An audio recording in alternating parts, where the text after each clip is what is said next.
এক সপ্তাহের মধ্যে শেখ হাসিনা আন্তর্জাতিক ক্রিকেট স্টেডিয়ামের আন্তর্জাতিক টেন্ডার হবে বলে জানিয়েছেন বিসিবি ফ্যাসিলিটিস কমিটির চেয়ারম্যান আকরাম খান। 2024 টি-20 বিশ্বকাপ ফাইনালের প্রতিশ্রুতি পূরণ না হলেও 2031 ওয়ানডে বিশ্বকাপ লক্ষ্য এখন বিসিবির। স্বপ্ন স্বপ্নই থেকে যায়, পূরণ আর হয় না। শেখ হাসিনা আন্তর্জাতিক ক্রিকেট স্টেডিয়াম দেশের ক্রিকেটে সেই স্বপ্নের নাম। 2019 সালে প্রথম ঘোষণা এসেছিল, 5 বছর পর 3D ডিজাইন আর সবুজ মাঠই অর্জন।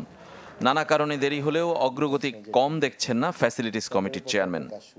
টেন্ডার পৌঁছার আগে তো আমাদের টেবিলের মধ্যে কিন্তু অনেক কাজ থাকে, ড্রয়িং থাকে, আপনার যে কনসালটেন্ট আছে ওদেরও প্রচুর কাজ থাকে। তো আমরা মোটামুটি সব কিছু গুছিয়ে নিয়ে আসছি এবং সপ্তাহখানেকের মধ্যে এটা টেন্ডারে চলে যাবে, তারপর তো আপনার কাজ শুরু হয়ে যাবে। 2024 নারী টি-20 বিশ্বকাপ ফাইনাল দিয়ে যাত্রা শুরুর কথা ছিল, কিন্তু সেটা হচ্ছে না। এখন লক্ষ্য 2031 ওয়ানডে বিশ্বকাপ। আমরা 3 থেকে 3.5 বছরের মধ্যে আল্লাহর রহমতে যদি আমরা কোনো কাজ না থামে কোনো কারণে, তাহলে ইনশাআল্লাহ আমরা স্টেডিয়াম পুরোপুরি তৈরি পাবো। উইকেট তৈরির দায়িত্বে ছিলেন অস্ট্রেলিয়ান কিউরেটর টনি হেমিং। সেও বিসিবিকে দায় দিয়ে বিদায় নিয়েছেন, যোগ দিয়েছেন পাকিস্তানে। সেখানেও পিছিয়ে গেছে পূর্বাচলের এই স্টেডিয়াম।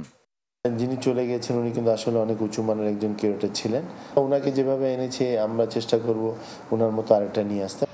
সময় বেড়েছে, অন্য অনেক প্রকল্পের মতো ব্যয়ও। বিসিবির নিজস্ব অর্থায়নে নির্মিতব্য স্টেডিয়ামটি 700 কোটি টাকা থেকে বেড়ে এখন 1500 কোটি টাকায় গিয়ে ঠেকেছে। রেজওয়ানুজ্জামান, চ্যানেল 24, ঢাকা।